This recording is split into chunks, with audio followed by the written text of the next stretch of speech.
cara Allah mengambil para alim tadi, menyebarkan di tengah umat muslim dan manusia ketika itu al-juhal, orang-orang bodoh yang mengaku alim. Apa maksudnya Ustaz? Bagaimana caranya? Akan banyak di tengah umat muslim, kata Nabi dalam hadisnya, kathirul khutaba wa qalilul fuqaha. Para ahli penceramah banyak, tapi yang faqih, yang alim itu sedikit. Sehingga orang-orang yang alim dan kefakihan ini tidak didengar oleh manusia manapun.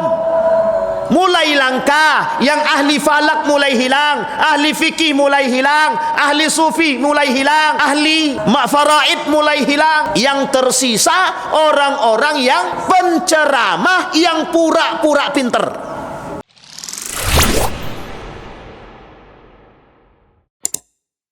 Fi bayanil maghrurina minal mu'minin, kata Imam Al-Ghazali. Sekarang poin kedua ini yang paling berbahaya. Apa itu? Orang-orang mukmin, tadi muslim, sekarang orang mukmin. Orang mukmin yang tertipu.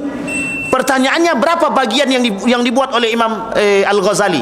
1, 2, 3, 4. 1, orang-orang ulama yang tertipu. Yang kedua, orang-orang ahli ibadah yang tertipu. Yang ketiga, orang-orang ahli harta yang tertipu. Yang keempat, orang-orang mutasawwif, orang-orang sufi yang tertipu.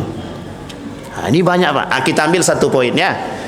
Kita ambil poin yang pertama, al-faslul awal. Kata Imam Al-Ghazali, poin pertama yang tertipu itu adalah ulama, al-alim.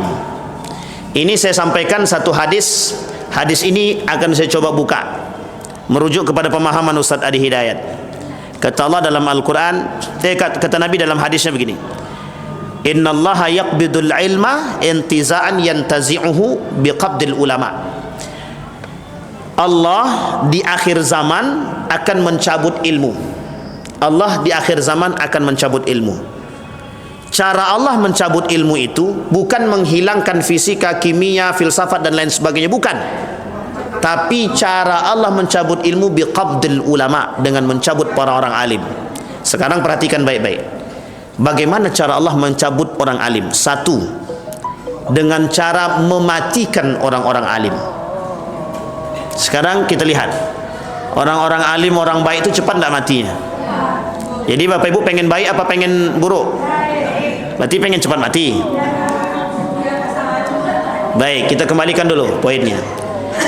Kata Nabi, cara Allah mematikan, cara Allah mencabut ilmu biqabdil ulama, dengan mematikan orang-orang yang saleh, orang alim dengan keilmuannya. Maksudnya bagaimana Ustaz? Mati. Sianu fulan ibn fulan meninggal, fulan ibn fulan baru meninggal, fulan ibn fulan yang di daerah sana baru meninggal, padahal mereka orang alim, orang baik, orang saleh. Begitu cara Allah mematikan. Yang kedua yang perlu kita bahas, yang kedua, cara Allah mengambil para alim tadi, cara Allah menyebarkan di tengah umat muslim dan manusia ketika itu al-juhal. Siapa itu juhal? Orang-orang bodoh yang mengaku alim. Apa maksudnya Ustaz? Bagaimana caranya? Akan banyak di tengah umat muslim, kata Nabi dalam hadisnya, kathirul khutaba wa qalilul fuqaha. Para ahli penceramah banyak, tapi yang faqih, yang alim itu sedikit.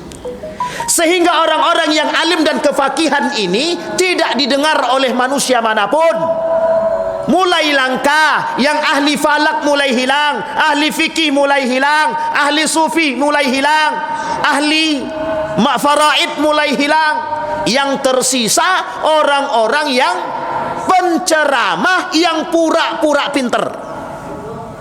Na'udzubillahi tsumma. Kata Nabi dalam hadisnya, dinukil oleh Ustaz Adi Hidayat dalam ceramahnya, setidaknya karakter akhir zaman itu yang bisa kita lihat ada 5. 1 di antara 5, qabdul ulama. Uniknya sekarang, mohon maaf, dengan perkembangan zaman, yataqarrabuz zaman, kata beliau, kata Nabi dalam hadisnya, kelak di akhir zaman teknologi berkembang semua dengan penuh dengan kecepatan yang tinggi, menggunakan internet, listrik dan lain sebagainya. Uniknya di tengah perkembangan yang begitu cepat, uniknya justru para alim fakih tadi tidak kelihatan. tapi justru yang kelihatan orang-orang yang da'i du'atun. Uniknya kata Nabi, kelak di akhir zaman du'atun ila abwabi jahannam. Yang paling banyak mengisi muka bumi nanti di akhir zaman para da'i yang mengantarkan mereka kepada neraka jahannam. Na'udzubillahi tsumma na'udzubillah. Itu poin yang kedua. Kata Ustaz Adi Hidayat, beliau menjelaskan itu cara Allah mengangkat ilmu dengan mematikan orang-orang saleh. Yang ketiga, digandeng dengan hadis yang diperpanjang dengan hadis yang serupa, maka yantasyrul juhal, akan tersebarlah di muka bumi ini fitnah, antara lain adalah orang-orang yang juhal, bodoh yang mengaku pintar.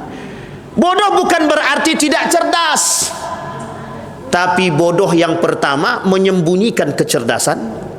Bodoh yang kedua tertipu dengan urusan dunia. Cerdas dia, tapi tertipu dengan urusan dunia, sehingga ilmunya dia jual untuk dunia. Banyak yang begitu. Ilmunya dia jual untuk dunia banyak. Ustaz, kami belajar ini mahal Ustaz. Jadi kalau kami mencari duit dengan ilmu kami wajar. Ini kalimatnya orang-orang liberal. Inilah kalimat-kalimat orientalis untuk merusak keimanan orang-orang beriman. Perang pemikiran. Sampai di sini bisa dipahami Bapak Ibu cara Allah. Maka kalau Bapak Ibu hari ini melihat banyak orang yang berbicara tentang agama, padahal mereka bukan pada basis agama, sejauh mereka tidak menyesatkan, kata Nabi dalam hadisnya, dhalun wa adhal, mereka pasti akan menyesatkan, sesat dan menyesatkan. Nah, inilah yang kita takutkan di akhir zaman Bapak Ibu, orang-orang yang muncul dengan karakter-karakter tersebut. Itulah yang disebut dengan ulama su, para alim yang memiliki perangai yang buruk. Nah, maka Bapak Ibu sekalian yang berbahagia, jangan pernah berhenti mendoakan para guru-guru yang ada, siapapun guru-gurunya Bapak Ibu, doakan mereka agar tetap istiqamah dalam jalan yang baik dan benar. Mudah-mudahan ada manfaatnya bagi kita insyaallah. Kalau Allah pertemukan kita kembali, kita akan kaji kembali kitab Asnaful Maghrurin karangan Imam Al-Ghazali untuk menyempurnakan. Fa'tabiru ya ulil absar la'allakum tuflihun. Assalamualaikum warahmatullahi wabarakatuh.